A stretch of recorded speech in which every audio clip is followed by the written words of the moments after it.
সেই কখন কবিরাজ মশাই অমলকে পরীক্ষা করতে ঘরে ঢুকলেন, এখনো যে বেরোচ্ছেন না। এই অসুস্থ ছেলে নিয়ে আমার এক জ্বালা হয়েছে। এই তো কবিরাজ মশাই। কবিরাজ মশাই, কেমন দেখলেন ওকে? ওর ভাগ্যে যদি আয়ু থাকে তবে দীর্ঘকাল বাঁচতেও পারে, তবে আয়ুর্বেদে যেরকম বলেছে তাতে তো। বলেন কি? শাস্ত্রে আছে পৈত্তিকান সন্নিপাত যেন কফবাত সমুদ্ভবান। থাক থাক, আপনার ওই কঠিন শ্লোকগুলো শুনলেই আমার ভয় বেড়ে যায়। এখন কি করতে হবে সেটাই বলে দিন। ওই রে, ঠাকুরদা এসে গেছে। ছেলে খেপাবার সর্দার। তুমি তো ছেলেও নও, তোমার ঘরেও ছেলে নেই, আর তোমার খেপবার বয়সও গেছে। তোমার আবার ভাবনা কিসের? ঘরে যে একটা ছেলে এনেছি। সে কি রকম? বলছি সব বলছি। হ্যাঁ কবিরাজ মশাই, কি করতে হবে সেইটা বলুন। আমি তো আগেই বলেছি, ওকে বাইরে একেবারে যেতে দিতে পারবেন না। সে কি, বাইরে যেতে পারবে না?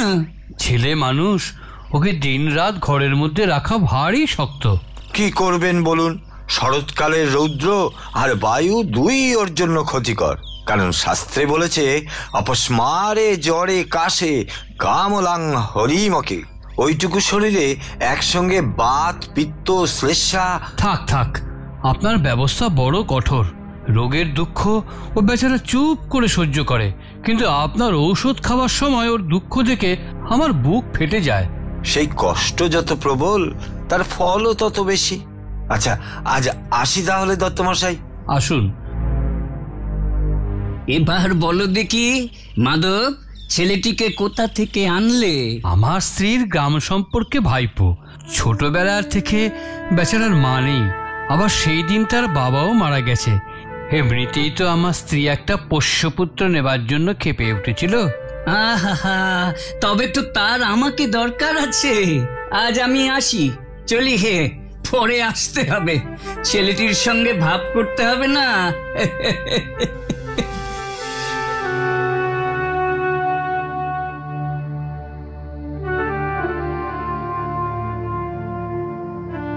পিসে মশাই, এখন শরীর কেমন আছে অমল? জানলার ধারে থাকলে ঠান্ডা লাগবে যে। পিসে মশাই, আমি কি ওই উঠানটাতেও যেতে পারবো না? দেখো, ওই কাঠবিড়ালিটা জাঁতার পাশে বসে কি সুন্দর ডালের খুদগুলি কুটুস কুটুস করে খাচ্ছে। আমি ওইখানে যেতে পারবো না। না বাবা। ইস, আমি যদি কাঠবিড়ালি হতাম তবে কি ভালোই যে হতো। কিন্তু পিসে মশাই, আমি কেন বেরোতে পারবো না? কবিরাজ মশাই যে বলেছে বাইরে গেলে তোমার অসুখ করবে। কবিরাজ মশাই কেমন করে জানলে? বলো কি অমল, সে জানবে না? সে যে এত বড় বড় বই পড়ে ফেলেছে। বই পড়লেই বুঝি সব জানতে পারা যায়? বেশ, তাও বুঝি তুমি জানো না? আসলে আমি তো বই কিছুই পড়িনি, তাই জানি না। দেখো, বড় বড় পণ্ডিতরা সব তোমার মতন, তারা ঘর থেকে বেরোয় না। বেরোয় না? না, কখন বেরোবে বলো? তারা কেবল ঘরে বসে বই পড়ে। অমল বাবু, তুমিও বড় হলে পণ্ডিত হবে, এত এত বই পড়বে। না না পিসে মশাই, তোমার দুটি পায়ে পড়ি। আমি পণ্ডিত হব না, আমি পণ্ডিত হব না, আমি পড়বো না। আমি কেবল দেখব। দেখবে? কি দেখবে তুমি? কি এত দেখার আছে? ওই যে দূরে ওই পাহাড়টা দেখা যায়, আমার মনে হয় আমি ওটা পার হয়ে চলে যাই। ও, কি পাগলের মতন কথা! কাজ নেই, কম্ম নেই, পাহাড় পার হবে কেন?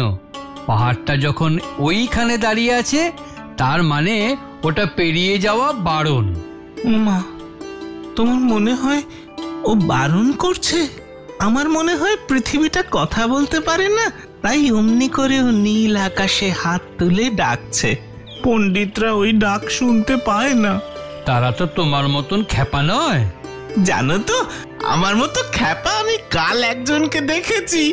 তার হাতে লাঠি, বাঁধে ঘটি, নাগড়া পায়ে ঝর্ণার ধারে জল আর ছাতু খাচ্ছিল। আমি জিজ্ঞাসা করলাম, কেন যাচ্ছ? বলে, কাজ খুঁজতে যাচ্ছি। আচ্ছা পিসে মশাই, কাজ কি খুঁজতে যেতে হয়? হয় বই কি, কত লোক কাজ খুঁজতে বেরোয়। বেশ, তবে আমিও কাজ খুঁজে বেড়াবো। জানো তো, আমি পিসিমাকে বলেছি ওই ঝর্ণার ধারে একদিন আমি ছাতু খাবো। পিসিমা বলেছেন আমি ভালো হলে আমাকে ঝর্ণার ধারে নিয়ে গিয়ে ছাতু খাইয়ে আনবে। আমি কবে ভালো হব? আর তো বেশি দেরি নেই বাবা, আমার অনেক কাজ আছে। আমি আসি।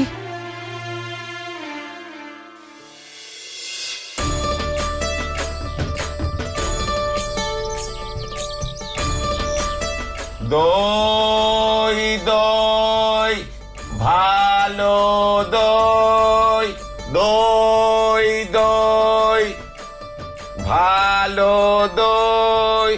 দইওয়ালা, ও দইওয়ালা! ডাকছো কেন? হ্যাঁ, দই কিনবে? কেমন করে কিনবো? আমার কাছে তো পয়সা নেই। তা কেমন ছেলে তুমি, কিনবে না তো আমার বেলা বইয়ে দাও কেন? বলছিলাম যে তোমার সাথে যদি চলে যেতে পারতাম অনেক দূর। আমার সঙ্গে? হ্যাঁ, তোমার সঙ্গে। তুমি যে কত দূর থেকে হাঁটতে হাঁটতে চলে যাচ্ছ শুনে আমার মন কেমন করছে। তাই বুঝি? তা বাবা, তুমি এখানে বসে কি করছো? কবিরাজ আমাকে বেরোতে বারণ করেছে, তাই আমি এখানেই বসে থাকি। আহা হা হা, কবিরাজ বেরোতে বারণ করেছে? হ্যাঁ। কেন, তোমার কি হয়েছে বাছা? আমি জানি না, আমি তো বই পড়িনি, তাই আমি জানি না আমার কি হয়েছে। দইওয়ালা, তুমি কোথা থেকে আসছো? আমাদের গ্রাম থেকে। তোমাদের গ্রাম? অনেক দূরে তোমাদের গ্রাম? আমাদের গ্রাম সেই 5 মুড়া পাহাড়ের তলায়, শামলি নদীর ধারে। 5 মুড়া পাহাড়, শামলি নদী। কি জানি, তোমাদের গ্রাম বোধহয় আমি দেখেছি। তুমি দেখেছো? পাহাড় তলায় তুমি গিয়েছিলে? না, কোনোদিন যাইনি, কিন্তু আমার মনে হয় যেন আমি দেখেছি। অনেক পুরনো কালের খুব বড় বড় গাছের তলায় তোমাদের গ্রাম, একটা লাল রঙের রাস্তার ধারে না? ঠিক বলেছো বাবা। সেখানে পাহাড়ের গায়ে সব গরু চড়ে বেড়াচ্ছে। আরে কি আশ্চর্য! ঠিক, একদম ঠিক কথা বলেছো বাবা। তুমি তুমি নিশ্চয়ই কোনোদিন আমাদের গায়ে বেড়াতে গিয়েছিলে। সত্যি বলছি দইওয়ালা, আমি একদিনও সেখানে যাইনি। কবিরাজ যেদিন আমাকে যেতে বলবে সেদিন তুমি নিয়ে যাবে আমাকে তোমাদের গ্রামে। যাবো বই কি বাবা, নিশ্চয়ই নিয়ে যাব। আমাকে তোমার মতন দই বেচতে শিখিয়ে দেবে, ওই রকম সুর করে। দই দই ভালো দই। মরে যাই, তুমি দই বেচতে যাবে কেন? নাও বাবা, নাও, এই 1 ভাত দই তুমি খাও। আমার তো পয়সা নেই। না না না না, পয়সার কথা বলো না, পয়সার কথা বলো না। তুমি আমার দই খেলে আমি খুশি হব। দই বেচতে কত সুখ, তা আজ আমি তোমার কাছে শিখলাম। তাই? দই দই ভালো দই।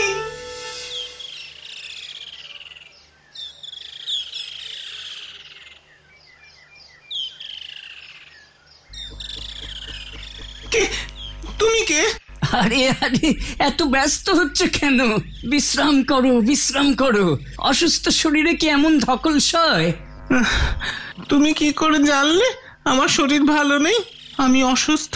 আমি সব জানি। তাই? তুমি সব জানো?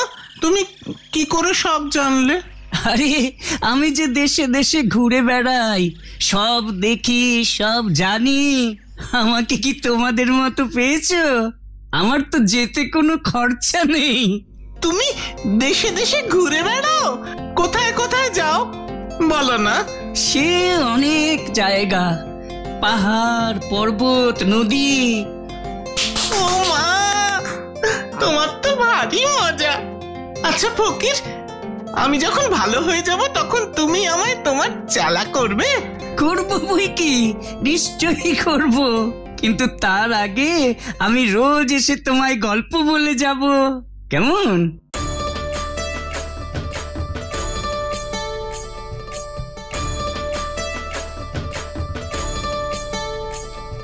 ও মা, তুমি কে গো?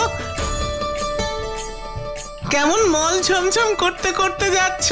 কে কে ভাই তুমি? আমার কি দাঁড়াবার জো আছে? বেলা যে বয়ে যায়। তোমার দাঁড়াতে ইচ্ছা করছে না? আমারও আর এখানে বসে থাকতে ইচ্ছা করছে না। তোমার কি হয়েছে? জানি না, কবিরাজ আমাকে বেরোতে বারণ করেছে। ও মা, তাই? তবে একদম বেরিও না। কবিরাজের কথা মেনে চলতে হয়। দাঁড়াও, আমি বরং এই জানলাটাও বন্ধ করে দিই। না না, বন্ধ করো না। এখানে আমার সব বন্ধ, কেবল এইটুকুই খোলা। তুমি কে বলো না? তোমার নাম কি? আমার নাম সুধা। আমি এখানকার মালিনীর মেয়ে। তুমি কি করো? সাজি ভরে ফুল তুলে নিয়ে এসে মালা গাঁথি। এখন ফুল তুলতে যাচ্ছি। ফুল তুলতে যাচ্ছ? ইস, আমি যদি তোমার সাথে যেতে পারতাম তবে আমি তোমাকে ফুল পেরে দিতাম। তাই? ফুলের খবর তুমি আমার চেয়ে বেশি জানো নাকি? জানি বই কি, 7 ভাই চম্পার গল্প জানি। ইস, যদি সরু ডালের আগায় চাপা হয়ে ফুটতে পারতাম আর তুমি পারুল দিদি হতে। আমি পারুল কি করে হব? আমি যে সুধা, শশীমালির মেয়ে। আমাকে রোজ এত মালা গাঁথতে হয়। যাই গো, দেরি হয়ে যাচ্ছে। আমার সাথে একটু গল্প করো না, আমার খুব ভালো লাগছে। আচ্ছা বেশ, তুমি আর দুষ্টুমি করো না। আমি ফুল তুলে ফেরবার পথে তোমার সাথে গল্প করে যাব। তুমি তাহলে ফুল তুলে আসবে? আসবো। আমাকে ভুলে যাবে না তো? আমার নাম অমল, মনে থাকবে তোমার? না, ভুলবো না। দেখো, ঠিক মনে থাকবে আমার। আচ্ছা, আমরা আজকে কোন খেলাটা খেলবো রে? ওই তো যেটা বলেছিল বলছো। ওই যে সেই আগে ভাই! সেদিন যেটা খেলেছি। ও ভাই, তোমরা সব কোথায় যাচ্ছ? একবার একটুখানি এখানে এসে দাঁড়াও না। আমরা খেলতে চলেছি। কি খেলবে তোমরা? আমরা চাষ খেলা খেলবো। এই যে আমাদের লাঙল, সমস্ত দিন খেলবো। তারপর সন্ধ্যার সময় নদীর ধার দিয়ে বাড়ি ফিরে আসবে। হ্যাঁ, ঠিক তাই। সন্ধ্যার সময় ফিরবো। তুমি বেরিয়ে এসো না, আমাদের সাথে খেলবে। কবিরাজ যে আমায় বাইরে যেতে বারণ করেছে। বাপ্পা, কবিরাজের বারণ তুমি শোনো বুঝি? চল ভাই, আমাদের দেরি হয়ে যাচ্ছে।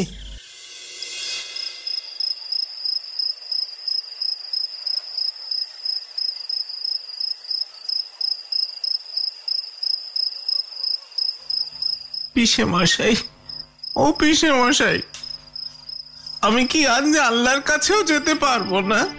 না অমল, এই জানলার ধারে বসে বাইরের হাওয়া লেগেই তোমার এই অসুখ করেছে। সেখানে বসে যত রাজ্যের ছেলে বুড়োর সাথে তুমি ভাব জমিয়েছ, এমন করলে কি শরীর টেকে? আমার ফকির এখন এলো না কেন? দইওয়ালা চলে গেছে। ফকির? তোমার আবার ফকির কে? আর দইওয়ালা চলে গেছে, তোমার জন্য একবার দই রেখে গেছে। যা, চলে গেছে। ফকির তো আসবে, সেই যে রোজ আমার কাছে এসে দেশ বিদেশের গল্প করে, আমার খুব ভালো লাগে।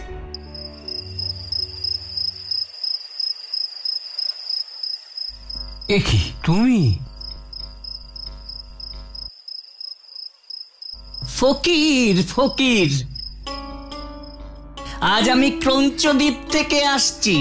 ক্রঞ্চদ্বীপ? সেটা কেমন দ্বীপ? বলো না আমায় ফকির। সে ভারী মজার দ্বীপ। সেখানে পাখিদের দেশ। সেখানে মানুষ নেই, তারা কথা বলে না, কেবল গান গায়। ও মা, কি চমৎকার! সমুদ্রের ধারে সেখানে নীল পাহাড় আছে। আছে বই কি। আহা, তোমরা কি শুরু করেছো বলো তো? এখনই কবিরাজ মশাই আসবেন। আচ্ছা ফকির, ডাকঘরে কি আমার নামে চিঠি এসেছে?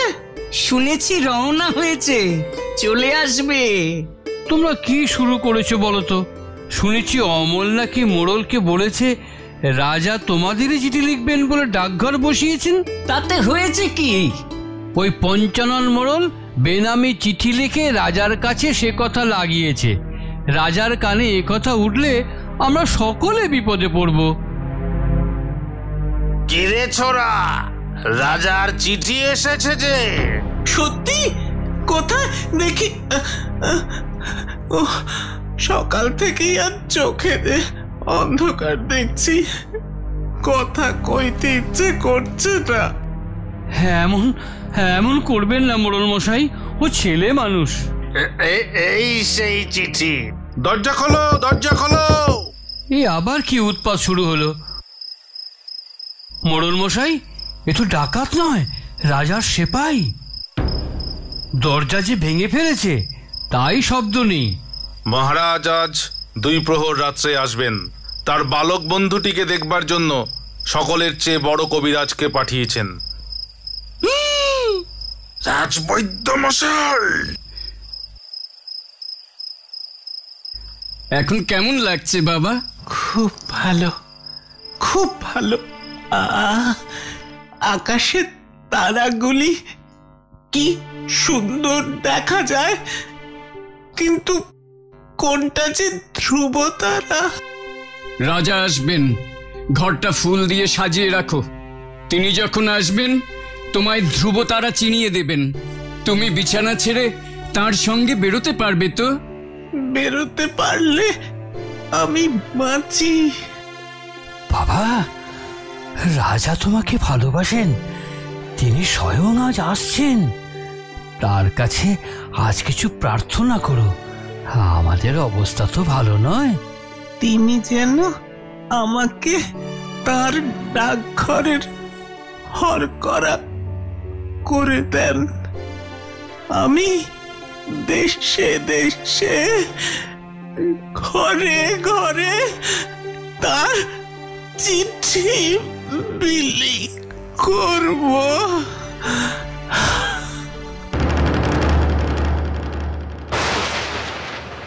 আর বুঝি ধরে রাখা গেল না? তোমরা সকলে স্থির হও। এলো এলো, ওর এবার ঘুম এলো।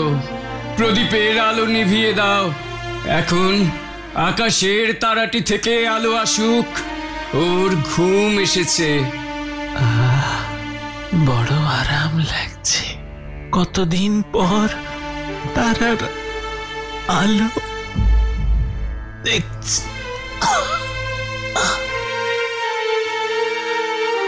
অমল, অমল, ও যে চিরদিনের মতো ঘুমিয়ে পড়েছে। আমি যে ওর জন্য ফুল এনেছি, ওর হাতে দেব না?